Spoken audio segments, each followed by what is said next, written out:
अब बन बाडाई ले तहेकाना जे होला भाटपाड़ा रे गुली रेना घटन हुई लेन तहेकाना जहां खातिर ते मिटांग होरे बोंगा तला लेन तहेकाना बेपारिया और ओना रेना बागी पुन टारांग बांग पारम तेगे सेम नगर रे आर हो नोंका गे मेंदो गुली रेना घटन हुई आकाना जहां ते शांतिनिवास पल्ली रेन कोड़ा गिद्र रोहित दास मेनते बोंगा तला आकानाय बाडाई नामोग काना होला निदा ओक्ते जमनु तायम ओड़ा खुने उडुक लेन तहेकाना मेनखान आचका गे दुष्कृति हेज काते उनी चेतान गुली को चलाव ले तहेकाना जहां खातिर ते उनी घल लेन तहेकानाय आर ओड़ा होड़ उनी दो उद्धार काते हॉस्पिटल ते को इदी ले देखा मेनखान डॉक्टर को मेन केदा उनी दो बोंगा तला आकानाय मेनखान नुआ कुकली के बार बार राखाबोग काना जे भाटपाड़ा तायम आरहो बागे पुन टारांग बांग पारम तेगे सेमनगरे नोंकाना घटन हुयेन तायम हर को मनेरे जहां लेका बोतर सिरजाव काना साउते अडी बारती कुकली हो राखाबोग काना नित बाडाई नामोग काना जहां घटन ठाव मेंदो जगुद्दल थाना रेन पुलिस अडी बारती मुतायन रे मेन आकाद कुआ नुआ बाबते आरो सामेलाई से बाडाई लागिते इंसालानित फोन करे जोपड़ा मेन आकादे आब्दुल আজিজ আজিজ भाटपाड़ार घटना 24 घंटा ना पार होते आबार श्यामनगरे गुलिकांड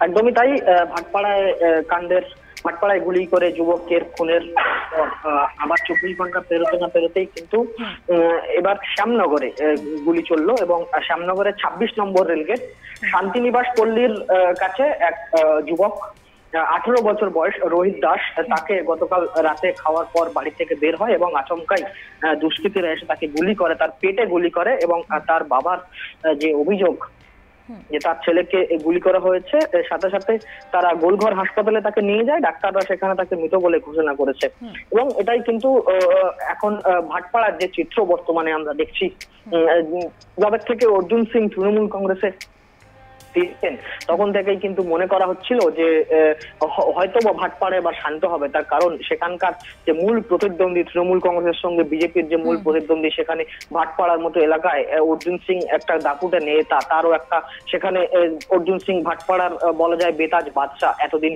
তিনি ভাটপাড়ার হিসেবে পরিচিত ছিলেন এবং সেখানে তিনি যখন দল পরিবর্তন করেছিলেন তখনই কিন্তু রাজনৈতিক মহল মনে করছিল যে হয়তো বা ভাটপাড়া শান্ত হবে কিন্তু ভাটপাড়ায় পরপর দুদিন গুলি চললো এবং দুটি প্রাণ চলে গেল গতকাল যে ছেলেটির মৃত্যু হয়েছে 18 বছর বয়স মাত্র এবং তাকে গুলি করা হয়েছে কে বা কারা গুলি করেছে সেই বিষয়ে এখনো পর্যন্ত পুলিশ তদন্ত করছে এবং সকাল থেকেই কিন্তু এলাকায় ব্যাপক পুলিশ বাহিনী রয়েছে জগদ্দল থানার পুলিশ তারা ঘটনার তদন্ত শুরু করেছে ইতিমধ্যেই জগদ্দল থানার বিশাল পুলিশ বাহিনী গোটা এলাকায় মোতায়েন রয়েছে যাতে নতুন করে কোনো রকম বিশৃঙ্খলা সৃষ্টি না হয় খুনের বদলে যেন আরো কোনো রকম উত্তেজনামূলক সৃষ্টি না হয় কারণ ভাটপাড়া আমরা জেনে এসেছি সারা বছর কিন্তু ভাটপাড়া উত্তেজিত থাকে এতদিন পর্যন্ত আমরা যেমনটা দেখে এসেছি এবং ভাটপাড়ায় রাজনৈতিক হিংসার ঘটনা কিন্তু ক্রমাগত বেড়েই চলেছে বিগত বেশ কয়েক বছর ধরে এবং সেটার একটা জবনিকা পড়ার একটা সম্ভাবনা তৈরি হয়েছিল যখন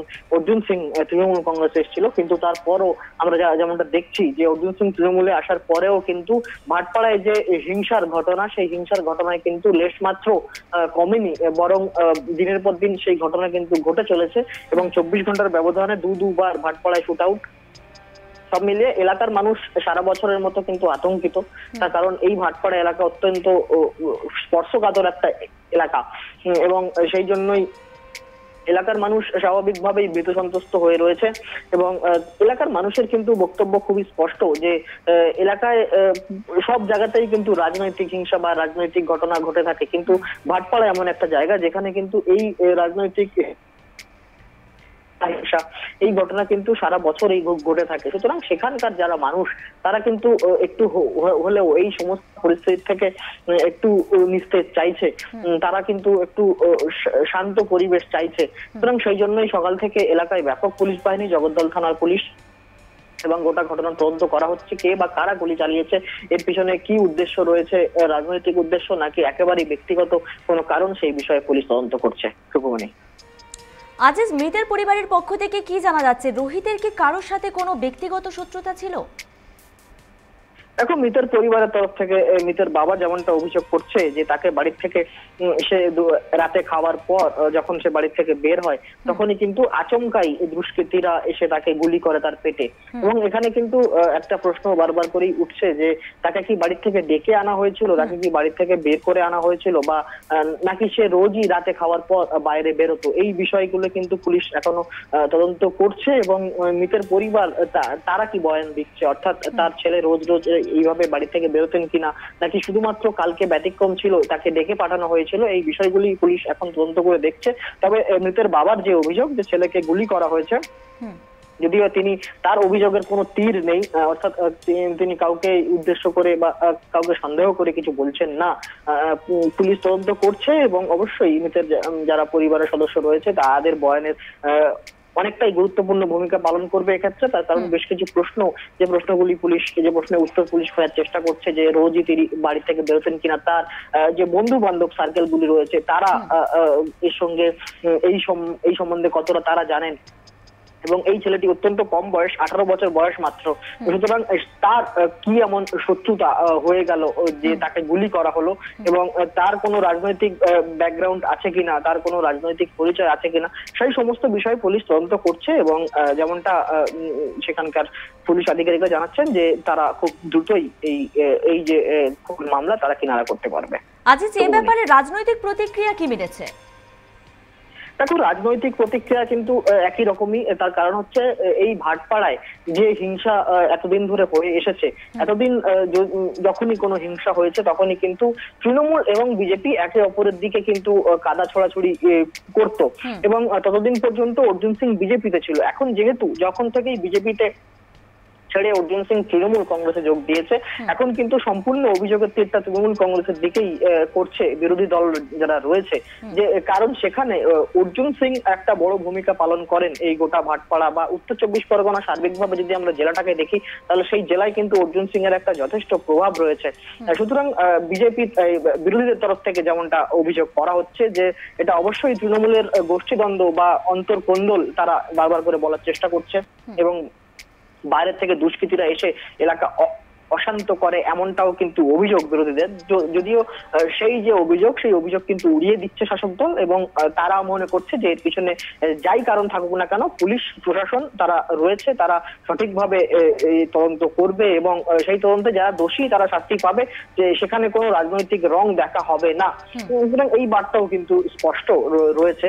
এখন দেখার বিষয় পুলিশ কত দ্রুত এই খুনের বা এই যে মৃত্যু হয়েছে তার তদন্ত করে তার কিনারা করতে পারে, এবং এর পিছনে কারা জড়িত আছে তখনই কিন্তু বোঝা যাবে যে এটা রাজনৈতিক উদ্দেশ্যে করা নাকি অন্য উদ্দেশ্যে। যদিও রাজনৈতিক কাদা ছড়াছড়ি যে কোনো মৃত্যু ঘিরেই হয়, এক্ষেত্রেও কিন্তু তার ব্যতিক্রম নয়। এবং স্বাভাবিকভাবে একটা খুনের মামলায় রাজনৈতিক প্রতিক্রিয়া হয়েছে এবং একে অপরের দিকেই তারা কিন্তু নিশানা করছে। কিন্তু এখন সবচেয়ে বড় কথা যে পুলিশ কত তাড়াতাড়ি এর কিনারা করতে পারে, এই খুনের কিনারা করতে পারে এবং এর সঙ্গে কারা জড়িত তখনই কিন্তু সেটা স্পষ্টভাবে বোঝা যাবে। হুকুমনি, ধন্যবাদ তোমায় আজিজ।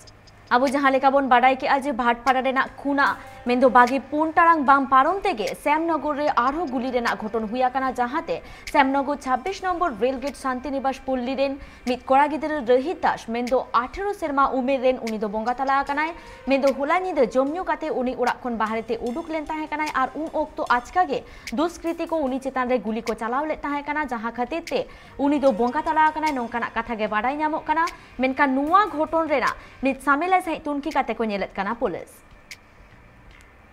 বেরিয়েছে কি বাবা আমি কাজে যাব, টিটাগড়ে জুট মিলে কাজ করে। আমরা ভাবলাম কাজে যাবে, খেয়ে দিয়ে বেরোচ্ছে। তারপরে আমরা খেয়ে দিয়ে আমরা ঘুমিয়ে পড়েছি। এবার রাত্রি 2:30টার সময় এবার বাড়িতে বাইরে একটা চিৎকার শুনলাম।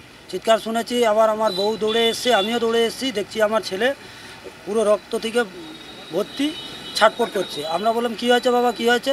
ও বলছে আমাকে গুলি মেরে দিয়েছে। আমি বললাম নামটা বল। ও নামটা বললে করণ, ছেলের নাম করণ যে গুলি মেরেছে। এবার ওকে হাসপাতালে নিয়ে গেছি, হাসপাতালে নিয়ে গেলাম, 10 মিনিট বেঁচে ছিল, তারপরে এক্সপায়ার করে গেছে। আচ্ছা, ওই করণটাকে চেনেন? হ্যাঁ। কে করণটাকে? ও পাশে বাড়ি, এখানেই থাকে ছেলেটা। তো ও এরকম কেন করলো এরকম মনে হচ্ছে? সেটা তো আমিও তো বলতে পারবো না। আমি তো কোনো ঝামেলা হয়েছিল কিছু? না, ওরা একসঙ্গেই থাকতো। একসঙ্গেই থাকতো? বন্ধু বন্ধু হিসাবেই থাকতো। আচ্ছা তো কিছুই বুঝে